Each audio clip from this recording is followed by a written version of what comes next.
Good evening everyone আমি সোমনাথ পান্ডে এবং future গাইডার YouTube চ্যানেলে তোমাদের সকলকে স্বাগত জানাই।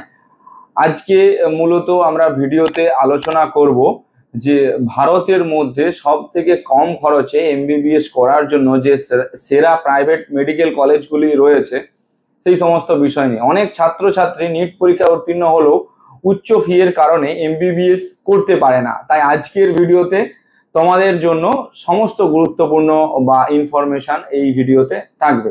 ভারতের মধ্যে কম খরচে প্রাইভেট কলেজ কি কি রয়েছে, বছরে তাদের ফি কতটা, ভর্তির প্রক্রিয়া কেমন হয়। তাহলে বেশি দেরি না করে চলো ভিডিওটা শুরু করা যাক।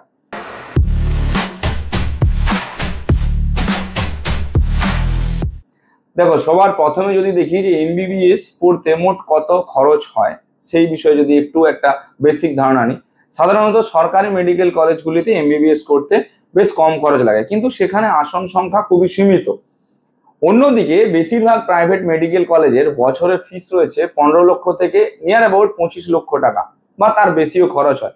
তবে চিন্তার কিছু কারণ নেই, কিছু কিছু প্রাইভেট মেডিকেল কলেজ রয়েছে যেখানে তুলনামূলকভাবে ফিতে এমবিবিএস করা মানে খুবই কম ফিতে এমবিবিএস করা সম্ভব। আজ আমরা সেই সমস্ত মেডিকেল কলেজের তালিকা তোমাদের কাছে প্রকাশ করব। যদি দেখি যে এই তালিকাতে কি কি কলেজ রয়েছে, দেখো এই তালিকাতে কলেজ জানার আগে সবার আগে জেনে নিতে হবে কলেজের ফিস কিরকম। 6 থেকে 12 লক্ষ টাকা করে পার অ্যানাম কিন্তু কলেজের ফিস রয়েছে।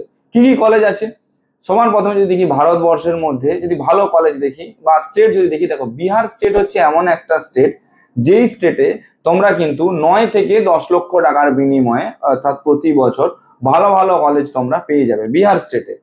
যদি উত্তরপ্রদেশ স্টেট ধরি, উত্তরপ্রদেশ রাজ্যটা ধরলে সেইখানেও তোমরা 9 থেকে 10 লক্ষ টাকা প্রতি বছর ব্যয় করে ভালো ভালো কলেজ পেয়ে যাবে।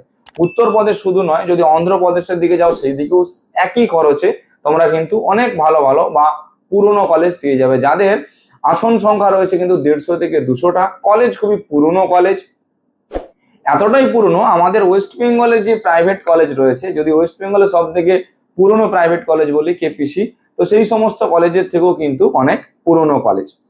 এবারে আসছি যে অ্যাডমিশনটা তোমরা হবে কিভাবে প্রাইভেট মেডিকেল কলেজে। দেখো প্রতিটা স্টেটে তোমাদের প্রাইভেট মেডিকেল কলেজে অ্যাডমিশন নিতে গেলে সেই স্টেটে রেজিস্ট্রেশন করতে হয়। রেজিস্ট্রেশন করার আগে যেটা রয়েছে সেটা হচ্ছে যে কি নিটে তোমাদেরকে কোয়ালিফাই করতে হবে। কোয়ালিফাই করলে যদি সরকারি মেডিকেল কলেজের মতো নাম্বার পাও তাহলে খুবই ভালো, সরকারি মেডিকেল কলেজে তোমরা পেয়ে যাবে। যদি প্রাইভেট মেডিকেল কলেজে নাম্বার পাও সেই ক্ষেত্রে তোমাদের একটা নর্মাল স্কোর বা জাস্ট কোয়ালিফাই স্কোর হলেও কিন্তু তোমরা কলেজ পেয়ে যাবে। যদি বলি যে কাউন্সিলিং এর দুটো পার্ট রয়েছে, কি কি, একটা অল ইন্ডিয়া কোটা, একটা হচ্ছে স্টেট কোটা। অল ইন্ডিয়া কোটাতে অর্থাৎ গভর্নমেন্টের তোমার কাউন্সিলিং হয়, আর স্টেট কোটাতে বিভিন্ন স্টেটের কাউন্সিলিং হয়। আমাদের ওয়েস্ট বেঙ্গলের ক্ষেত্রে যেমন স্টেট রয়েছে কি WBMCC, আর অল ইন্ডিয়ার ক্ষেত্রে স্টেট তোমার বোর্ড কি রয়েছে সেটা হচ্ছে তোমার MCC। MCC থেকে গভর্নমেন্টেরও কাউন্সিলিং হয়, তার পাশাপাশি ডিমড ইউনিভার্সিটিরও কাউন্সিলিং হয়। যদি বলি যে তোমার প্রাইভেট কলেজের ক্ষেত্রে বা বিভিন্ন স্টেটের প্রাইভেট কলেজের ক্ষেত্রে কি কি কাউন্সিলিং রয়েছে, দেখো বিহারের ক্ষেত্রে রয়েছে bihar.bca.gov.in, bcs.gov.in। কর্ণাটকের ক্ষেত্রে রয়েছে KEA, কেরালার ক্ষেত্রে রয়েছে KEAM। এইরকমই আরো অনেক রয়েছে স্টেট, সেই স্টেটের কিন্তু নিজস্ব অথরাইজেশন রয়েছে, সেই অথরাইজেশন নিয়ে তোমরা কাউন্সিলিং করতে পারো। এছাড়াও ধরে রাখো যাদের বাজেট একদম কম রয়েছে সেই ক্ষেত্রে তারা রাশিয়া, বাংলাদেশ, কাজাকিস্তান এই সমস্ত কান্ট্রিতে যেতে পারো, যার বাৎসরিক তোমার খরচ রয়েছে 3 থেকে 6 লক্ষ টাকার বিনিময়ে তোমরা এমবিবিএস কমপ্লিট করে নিতে পারবে। এই ছিল ভারতবর্ষের মধ্যে কম খরচে প্রাইভেট মেডিকেল কলেজ এবং বিদেশের কিছু অপশন। যদি তোমার নিট র্যাঙ্ক খুব ভালো না হয় তবে চিন্তা করো না, সরকারি বা কলেজে যদি না পেয়ে থাকো, প্রাইভেট মেডিকেল কলেজের মধ্যে সঠিক কলেজকে যদি বেছে নিতে পারো সেই ক্ষেত্রে তোমাদের এমবিবিএস এর কেরিয়ার হওয়ার স্বপ্ন কিন্তু সফল হবেই।